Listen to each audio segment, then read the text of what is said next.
Jesus and his disciples were on their way to Jerusalem. He sent 2 disciples ahead to get a donkey. Hey y'all, go to that small town over there and give me that donkey that's tied up.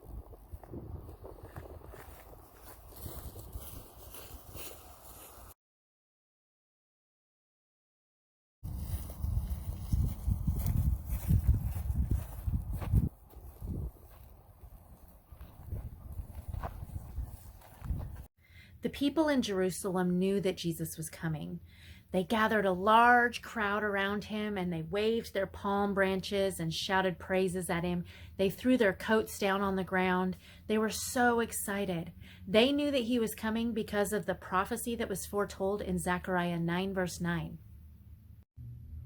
Rejoice greatly, O daughter of Zion. Shout, daughter of Jerusalem. See, your king comes to you, righteous and having salvation, gentle and riding on a donkey, on a colt, the foal of a donkey. Blessed is he who comes in the name of the Lord. Hail to the King of Israel! Hosanna! Praise God! It was time to celebrate the Feast of Unleavened Bread, also called the Passover. The first Passover happened when Moses was rescuing the Israelites from slavery in Egypt. So all the disciples gathered with Jesus in a large upper room, and they were getting ready to eat, when Jesus stood up, took off his robe, tied a towel around his waist, and began to wash everybody's feet. One disciple in particular, named Peter, didn't understand what was going on. Lord, are you going to wash my feet? You don't understand what I'm doing, but someday you will. No, you will not wash my feet. Unless I wash you, you will not belong to me. Then wash my hands and head as well, Lord. A person who has bathed all over does not need to be washed, except for the feet, to be entirely clean. When Jesus was done washing everybody's feet, he put his robe back on and sat back down. He then explained to the disciples that by washing their feet, he was setting an example for them to follow. Then they ate their Passover meal. At one point, Jesus took the bread, blessed it, and gave it to his disciples. Take this and eat. This is my body, given to you. Do this in remembrance of me.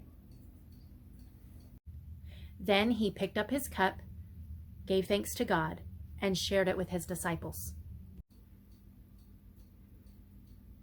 Each of you, drink from it, for this is my blood. This cup is a new covenant between God and his people, an agreement confirmed with my blood, which is poured out as a sacrifice for all of you. Jesus knew that his body was going to be broken, and he was going to bleed more and more with every injury that he received from the people who wanted to hurt him. Now, when we eat and drink like Jesus and the disciples did, it's a reminder of the sacrifice that Jesus made for our sins. We call it communion. Then, back to the story, when Jesus and the disciples were done eating, Jesus looked at them and said one of them was going to betray Jesus. That means that the person was going to go behind Jesus's back and help give him over to the people who wanted to hurt him. I tell you the truth, one of you is going to betray me. Rabbi, am I the one? You have said it. After they finished the Passover meal, they sang a hymn, and then they left the room and went to the Garden of Gethsemane, which is on the Mount of Olives. While they were there, Jesus told the disciples to keep watch while he went ahead and prayed by himself. He was crushed with grief because he knew what had to be done. My Father, if it is possible, let this cup of suffering be taken away from me. Yet, I want your will to be done, and not mine. When he was finished praying, Jesus went back to check on the disciples, but he found them sleeping.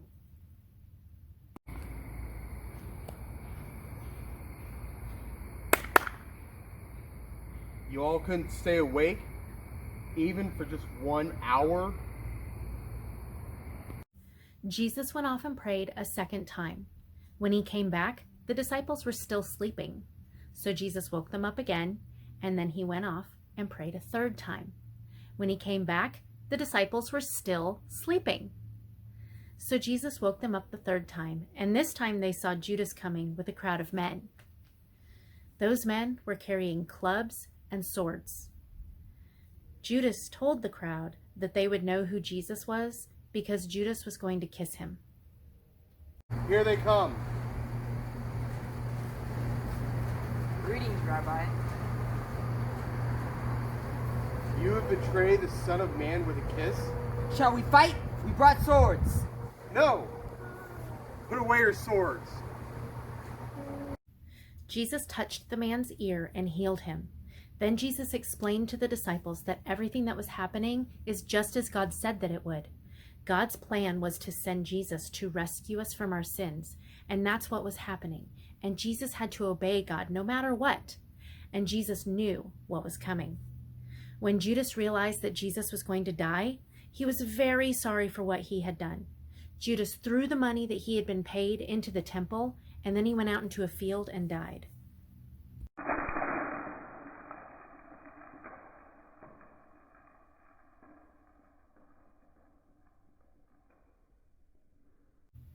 Jesus was taken to the religious leaders for questioning. Are you claiming to be the Son of God? You say that I am. The religious leaders took Jesus to Pontius Pilate. He was the Roman governor. Pilate knew that Jesus had not committed any crimes and not broken any laws. So Pilate took Jesus and a known criminal named Barabbas out to the crowd, because during that time, during the Passover festival, it was custom that they would release one prisoner out to the crowd, whoever they wanted. Pilate assumed that they would want Jesus because they were singing his praises not even a week earlier. But the religious leaders convinced the crowd that Barabbas was the better option. Who should I release to you? Barabbas or Jesus, who's the Messiah? Give us Barabbas. What should I do with Jesus, who is called the Messiah? Crucify him! Crucify him! Pilate gave Jesus to the soldiers that were in the crowd, and then he washed his hands. He told the people that he was not responsible for Jesus' death. Lots of bad things happened to Jesus after that. The soldiers put a red robe on him, and he was wearing a crown of thorns. They made fun of him, they beat him, and then they made him carry his own cross to a place called Golgotha. That is where Jesus was nailed to the cross, and the cross was raised up so that everyone could see him. He was there with 2 other men. The soldiers even put a sign above Jesus' head that said, "Jesus the Nazarene, King of the Jews."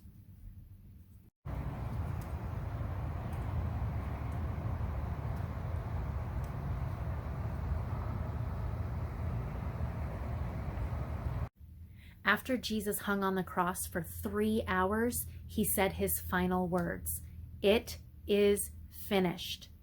When he took his final breath, there was a major earthquake that shook the ground. It split rocks in half, it opened up tombs, and the temple curtain ripped in half. Whoa!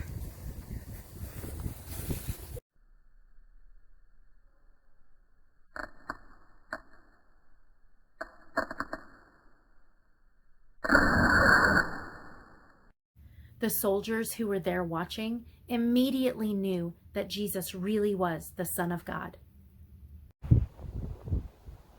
Truly, this man really was the Son of God. Jesus was taken down from the cross, wrapped in a cloth, and put into the tomb.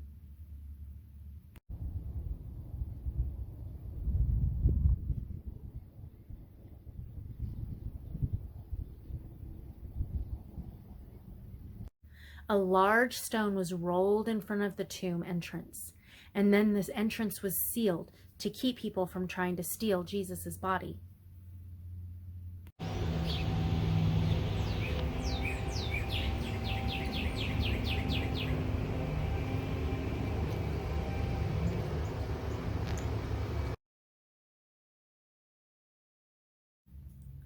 It was early Sunday morning, the third day after Jesus was crucified.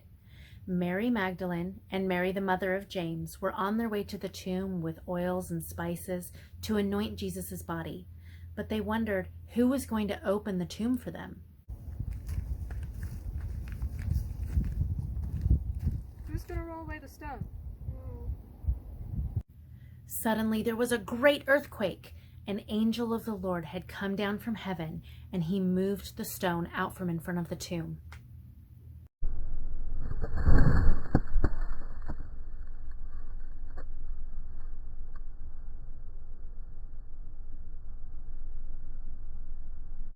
Then the angel spoke to the women. Do not be afraid. I know you're looking for Jesus, who was crucified. He has risen from the dead. He is no longer here. The angel told them to go into the tomb to look and see that Jesus really wasn't there. Then the angel told them to go and tell the disciples exactly what had happened. So they did.